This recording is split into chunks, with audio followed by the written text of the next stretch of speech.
that is proposing the return of the CASs, and in a bid to consolidate power and streamline administrative functions, President William Ruto has unveiled the National Government Administration Laws Amendment Bill 2023 that is before the National Assembly, courtesy of Majority Leader Kimani Ichung'wah. The proposed legislation seeks to create the Chief Administrative Secretary positions and enhance the authority of the Head of Public Service, Felix Kosgei. Grace Nganga breaks it down for us.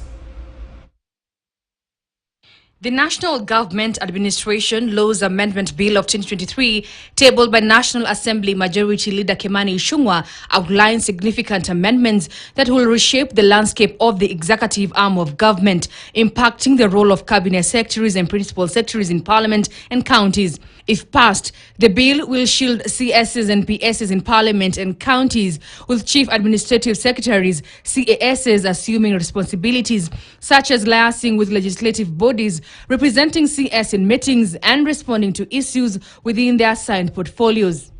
Each CAS will be accountable to the Attorney General or CS according to the proposed legislation, emphasizing the gravity of their roles within the state structure, and I quote, "Each CAS shall be responsible to the Attorney General or CS in the performance of his or her duties. The office of the CAS shall be a state office," the bill reads. The bill comes on the heels of a High Court decision in July that declared President Ruto's previous appointments of 50 CASs as unconstitutional. The proposed legislation aims to address the legal gaps by providing the establishment and functions of the Head of Public Service and CAS offices. It states, the bill proposes to amend the National Government Coordination Act to provide for the establishment and functions of the Head of Public Service and offices of the CAS, further reads the bill. Moreover, the bill grants expanded powers to the Head of Public Service, allowing him to lead the executive administration, control the National Security Council, and oversee government operations. Felix Kosgei is the current occupant of that office. The reorganization includes the creation of the National Security Committee, tasked with recommending programs and activities related to the national security, foreign affairs, and defense.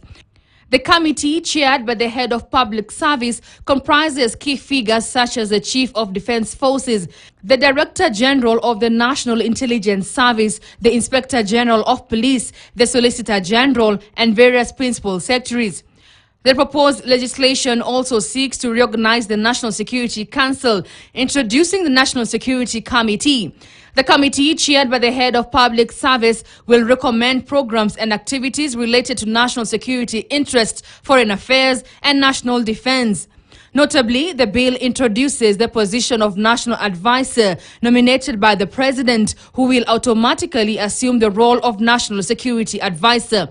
In addition, the structural changes, the bill proposes the creation of an ad hoc committee called the Assumption of Office of the President Committee, comprising 19 members with 6 representatives from the President-elect. This committee is tasked with overseeing the transition of power. While the bill emphasizes that it does not interfere with the functions and power of the county governments, it acknowledges the potential for additional public expenditure. The introduction of the Assumption of Office of the President Committee further underscores the comprehensive nature of the proposed amendments. As the bill proposes substantial changes to the executive, it is expected to undergo thorough debate in Parliament and then public participation before it goes back to Parliament for the second round of debate. If it sails through Parliament, the bill will be taken to the President to sign into law. Grace Nganga, KTN News, Nairobi. Thank you, Grace Nganga, for that report. Now, the National Assembly's Education Committee visited the Kenya National